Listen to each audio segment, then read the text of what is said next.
പാലക്കാടുകാരി ആയതുകൊണ്ട് വട്ടത്തിരിഞ്ഞ് നടക്കുക എന്ന് പറയും ഞങ്ങൾ. തേരാപ്പാര എന്ന് പറയായിരിക്കും നിങ്ങൾ പുതിയ കുട്ടികൾ. ഈ തേരാപ്പാര നടക്കുക, വട്ടത്തിരിഞ്ഞ് നടക്കുക എന്ന് പറയുന്ന പോലെ പ്രത്യേകമായിട്ട് ഒരു ലക്ഷ്യവും ഇല്ലാതെ, മുന്നൊരുക്കങ്ങളില്ലാതെ, ഒട്ടും ഭാരമില്ലാത്ത ഒരു തോൾസഞ്ചി തോളിലിട്ട് എന്ന് പറഞ്ഞാൽ ഈ വായിച്ചും മറിഞ്ഞും അനുഭവിച്ചും കണ്ടുമൊക്കെയുള്ള ജ്ഞാനങ്ങളുണ്ടല്ലോ.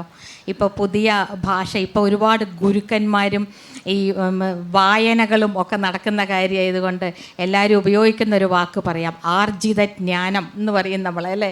എവിടെ നിന്നൊക്കെയോ കളക്ട് ചെയ്ത് കൊണ്ടുവന്ന കുറേ ജ്ഞാനങ്ങൾ, ഇതൊന്നുമില്ലാതെ തട്ടിക്കുടഞ്ഞ ഒരു തോൾ സെഞ്ചി തോളിലിട്ട് ഇറങ്ങി നടക്കുന്ന ഒരുവൾ വഴിയിൽ കാണുന്നവർക്കൊപ്പം എൻ്റെ യാത്രാ വഴികൾ മാറിപ്പോകുന്നു. ഒട്ടും തെളിയാത്ത, ഒട്ടും അറിയാത്ത വഴികളിലൂടെ, അപരിചിതരിലൂടെ. ഈ ഭൂട്ടാൻ യാത്ര പറയുകയാണെങ്കിൽ എനിക്കറിയാത്ത മൊഴി, സോങ് എന്നുള്ള അവിടുത്തെ ആ ഭാഷ അറിയില്ല. എൻ്റെ ഒരു ഒറ്റയ്ക്കുള്ള ഒരു യാത്ര. പിന്നെ വേറൊന്നുകൂടെ പെൺ യാത്ര എന്ന് പറഞ്ഞതിൽ സന്തോഷമുണ്ട്. കല എൻ്റെ ഒറ്റ സുഹൃത്താണ്. പക്ഷെ ഒരിക്കലും എന്നെക്കുറിച്ച് എവിടെയും യാത്രക്കാരി എന്ന് പറയുന്നതിൽ താല്പര്യമില്ലാത്ത ഒരാളാണ് ഞാൻ. സഞ്ചാരി അങ്ങനെ വേണമെങ്കിൽ പറയാം. അല്ലെങ്കിൽ ഞാൻ ആദ്യം പറഞ്ഞ പോലെ വട്ടത്തിരിഞ്ഞ് നടക്കുന്ന മനുഷ്യ സ്ത്രീ എന്ന് പറയാം. അങ്ങനെ ഒരു പ്രിവിലേജ് ഉണ്ടെങ്കിൽ, ഒരു പരിഗണന ഉണ്ടെങ്കിൽ അത് താല്പര്യമില്ലാത്ത ഒരാളാണ്. എല്ലാ മനുഷ്യ ജീവികളിലും കുടികൊള്ളുന്ന ഒരു സമത്വം നമ്മൾ ആഗ്രഹിക്കുന്നുണ്ടെങ്കിൽ പിന്നീട് അവിടെ ഒരു പെൺ ചെയ്ത യാത്ര എന്ന് പറയാതിരിക്കണം എന്നുകൂടെ ആഗ്രഹിക്കുന്നവളാണ്. അപ്പോൾ എങ്ങനെയുള്ള യാത്രയാണ് കലയുടെ എന്നറിയാൻ ആകാംക്ഷയുണ്ട്. ഞാൻ ആ വാക്കിൽ നിന്ന് തന്നെ തുടങ്ങട്ടെ. എൻ്റെ യാത്ര പെൺ യാത്ര തന്നെയായിരുന്നു. കാരണം എനിക്ക് അങ്ങനെ പെട്ടെന്ന് എൻ്റെ വീട്ടിൽ നിന്ന് ഇറങ്ങിപ്പോകാൻ പറ്റുമായിരുന്നില്ല.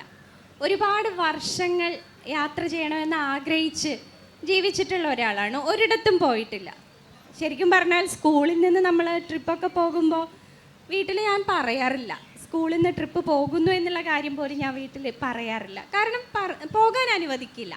അങ്ങനെ ഒരു സാഹചര്യത്തിൽ നിന്ന് ജോലി കിട്ടി, സാമ്പത്തിക സ്വാതന്ത്ര്യം നേടിയോ ഇല്ലയോ, അതിൻ്റെ ഒരു വക്കത്തൊക്കെ എത്തി നിൽക്കുമ്പോൾ ഉള്ള പൈസയും ഇനി അല്ലാതെ ഇനിയിപ്പോൾ ഇല്ലെങ്കിൽ ഒരു യാത്ര പ്ലാൻ ചെയ്താൽ നമുക്ക് കടം തരാവുന്ന സുഹൃത്തുക്കളുടെ കയ്യിൽ നിന്ന് കടമൊക്കെ വാങ്ങിച്ചു അങ്ങനെ ചെയ്തൊരു യാത്രയാണ് എനിക്ക് ഭൂട്ടാൻ യാത്ര. സത്യം പറഞ്ഞാൽ കൃത്യമായിട്ടും അതങ്ങനെയാണ്. അപ്പം ഞാൻ ഒരുപാട് ദിവസമൊന്നും ഭൂട്ടാനിലുണ്ടായിട്ടില്ല. ഞങ്ങൾ 4 സുഹൃത്തുക്കൾ പെട്ടെന്ന് പ്ലാൻ ചെയ്യുന്നു. അധ്യാപകരായതുകൊണ്ട് തന്നെ വെക്കേഷൻ സമയമാണ്, നമുക്ക് പേപ്പർ വാല്യൂഷനൊക്കെ കഴിഞ്ഞ് കിട്ടുന്ന ഇത്തിരി ആ ഇടയുടെ ഉള്ളിലുള്ള ഒരു യാത്രയായിരുന്നു അത്. എങ്ങനെ ഭൂട്ടാനിൽ പോകണം അതിനെക്കുറിച്ചൊന്നും വലിയ ധാരണയൊന്നുമില്ല. പക്ഷേ ഞങ്ങളുടെ ഗ്രൂപ്പിലെ വേറെ ചില സുഹൃത്തുക്കൾ പോയിട്ടുണ്ട്. അങ്ങനെ ഒരു ഉൾബലം ഉണ്ട് അതിന്. അങ്ങനെ പോകുന്ന വെറും 4 പേര് മാത്രമായിട്ടുള്ള 4 പേര് 4 തരത്തിൽ കണ്ട ഭൂട്ടാനെ കുറിച്ചാണ് ഞാൻ എൻ്റെ പുസ്തകം പറയുന്നത്. അതുകൊണ്ട് തന്നെ ഞാൻ എൻ്റെ യാത്രയെ അനുഭവിക്കുന്നത് ഞാൻ എൻ്റെ ഉള്ളിൽ നിന്ന് പുറത്തു വരുന്ന ചില ആനന്ദങ്ങളുടെ കൂടി ഭാഗമായിട്ട് കാണുന്നതാണ്. എൻ്റെ ഇറങ്ങി നടപ്പ് എനിക്ക് വളരെ പ്രധാനമാണ്.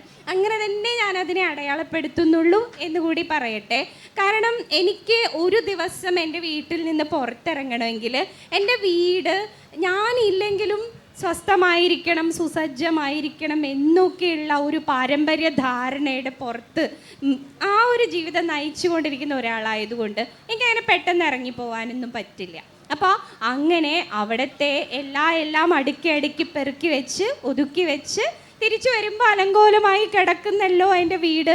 ഇതെല്ലാം ഞാൻ തന്നെ ഇനിയും ശരിയാക്കണ്ടേ? ലോകരാജ്യങ്ങളൊക്കെ കണ്ടു വന്നു, പക്ഷേ നമ്മുടെ അടുക്കള നമ്മളെ കാത്തിരിക്കുന്നുണ്ടല്ലോ, നമ്മുടെ വീട് കാത്തിരിക്കുന്നുണ്ടല്ലോ. ആ വേവലാതിയും ആവലാതിയും ഒക്കെ ആയിട്ട് തിരിച്ചു വരുന്ന ഒരാൾ തന്നെയാണ്. അതുകൊണ്ട് തന്നെ എൻ്റെ യാത്രയിലുടനീളം ഞാൻ എൻ്റെ പുസ്തകം സന്തോഷം ഒരു ദേശമാണ്.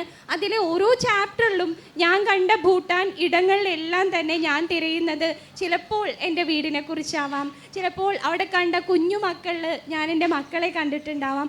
അങ്ങനെ ഒരു യാത്രയാണ്. ഒരു ആത്മപാരസ്പര്യം എന്നൊക്കെ പറയില്ലേ, അപ്പുറത്ത് കാണുന്ന ആളെ ഇതിലെവിടെയെങ്കിലും എൻ്റേതായ ചിലതുണ്ടോ? എൻ്റെ നാട് അടയാളപ്പെടുത്തപ്പെട്ടിട്ടുണ്ടോ? എൻ്റെ ഭക്ഷണം അടയാളപ്പെടുത്തപ്പെട്ടിട്ടുണ്ടോ?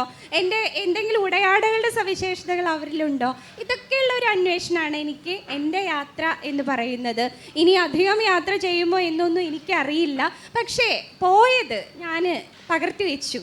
ആ ചില അനുഭൂതികളെല്ലാം നമുക്ക് എഴുതാനൊന്നും പറ്റില്ലല്ലോ, പക്ഷേ ചിലത് മാത്രം ഞാൻ പകർത്തി വെച്ചു എന്നേ പറയാവൂ അതിനെക്കുറിച്ച്.